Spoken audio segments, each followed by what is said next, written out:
আজ থেকে ৪৯ বছর আগে ১৯৭৫ সালের ৩ নভেম্বর ভোরে তৎকালীন রাষ্ট্রপতি মোশতাকের নির্দেশে কারাগারে বন্দী অবস্থায় নির্মমভাবে হত্যা করা হয় জাতীয় চার নেতা সৈয়দ নজরুল ইসলাম, তাজউদ্দিন আহমেদ, এম মনসুর আলী এবং AHM কামরুজ্জামানকে। একই দিনে মোশতাক ফারুক রশিদদের বিরুদ্ধে সেনা অভ্যুত্থানের সূচনা করেন ব্রিগেডিয়ার খালেদ মোশাররফ। সেদিন একটি বিমানে থাইল্যান্ডে চলে যান মেজর ডালিম, মেজর নূর সহ বঙ্গবন্ধু হত্যাকাণ্ডে জড়িত বেশ কয়েকজন সেনা সদস্য।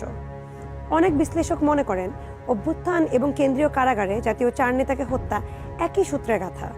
আবার অনেক ইতিহাসবিদের দাবি এটা ছিল মোশতাক বাহিনীর পুরনো প্ল্যান। কেউ বা বলেন ডালিমদের সেফ এক্সিটের পর এই হত্যার সিদ্ধান্ত নেওয়া হয়। আজকের স্টার এক্সপ্লেইনসে চলুন জানার চেষ্টা করি এই ধোঁয়াশাপূর্ণ ঐতিহাসিক হত্যাকাণ্ড নিয়ে। ১৯৭৫ সালের ৩ নভেম্বর ভোর ৩টায় তৎকালীন আইজি প্রিজন নুরুজ্জামান বঙ্গভবন থেকে বেশ কয়েকটি ফোন পান।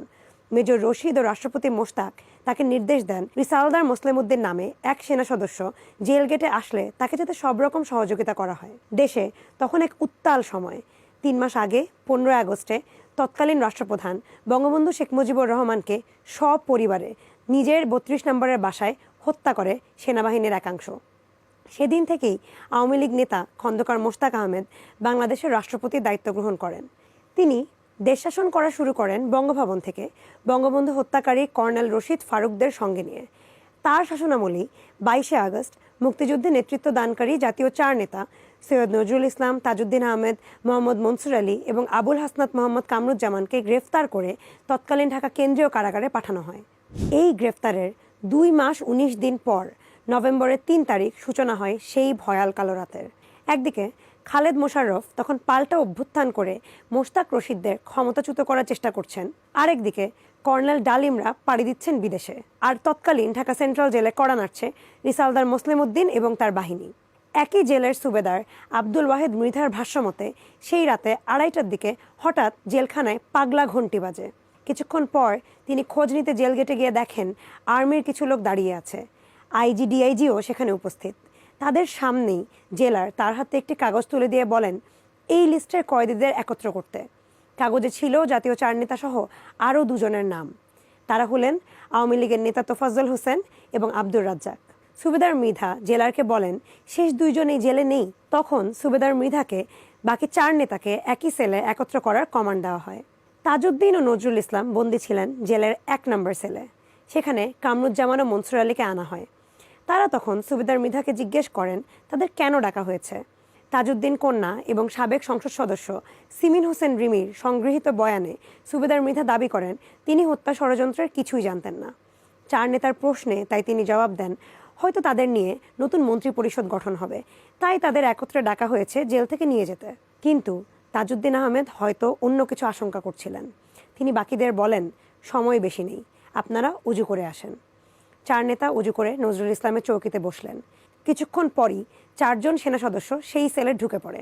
সুবেদার মৃধা, আইজি, ডিআইজি সহ সেখানে সেই রাতে উপস্থিত অন্যান্য পুলিশ সদস্যদের সাক্ষ্য মতে তাদের কিছু বুঝে ওঠার আগেই শুরু হয় গুলি। সেনা সদস্যদের দল ৬০ রাউন্ড গুলি করে ৪ নেতাকে। ঝাঁঝরা হয়ে যায় তাদের দেহ, ছিদ্র হয় কারাকক্ষের দেয়াল, সেলের গরাদ বেঁকে যায় বহু স্থানে, এমনকি ছিন্ন ভিন্ন হয়ে যায় জেলকক্ষের টেবিলে রাখা পবিত্র কোরআন শরীফ। হত্যাযজ্ঞ শেষ করে এই সেনাদল বেরিয়ে যায় জেল থেকে। একটু পর নায়েক আলীর নেতৃত্বে আরেকটি দল সেলে প্রবেশ করে বলে জানান আইজি নুরুজ্জামান। তারা বেয়নেট দিয়ে খুঁচিয়ে ৪ নেতার মৃত্যু নিশ্চিত করে। পোস্টমর্টেম রিপোর্টে নজরুল ইসলাম ও কামরুজ্জামানের শরীরে বেয়নেটের আঘাতের উল্লেখ আছে। তৎকালীন ডিআইজি প্রিজন জানান সেদিন ভোর থেকে পরদিন সন্ধ্যা পর্যন্ত ৪ নেতার লাশ পড়েছিল সেই কারাকক্ষেই। তাদের লাশ ঢাকা হয়েছিল তাদের ব্যবহৃত চাদর দিয়েই। শেষ পর্যন্ত স্বরাষ্ট্র মন্ত্রণালয়ের সচিবের নির্দেশে লাশগুলো পরিবারের কাছে হস্তান্তর ও পোস্টমর্টেমের ব্যবস্থা করা হয়।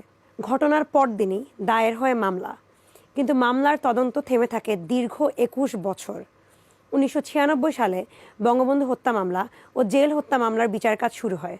টানা ৮ বছর বিচার চলার পর ২০০৪ সালের ২০শে অক্টোবর ঘোষিত রায়ে আদালত ৩ জন পলাতক সাবেক কর্মকর্তাকে মৃত্যুদণ্ড, ১২ জন সাবেক সেনা কর্মকর্তাকে যাবজ্জীবন কারাদণ্ড ও ৫ জনকে খালাস প্রদান করে। কিন্তু ২০০৮ সালের ২৮শে আগস্ট বাংলাদেশের সুপ্রিম কোর্টের হাইকোর্ট বিভাগ জেল হত্যা মামলায় অভিযুক্ত 6 জন সামরিক কর্মকর্তাকে খালাস দেয়।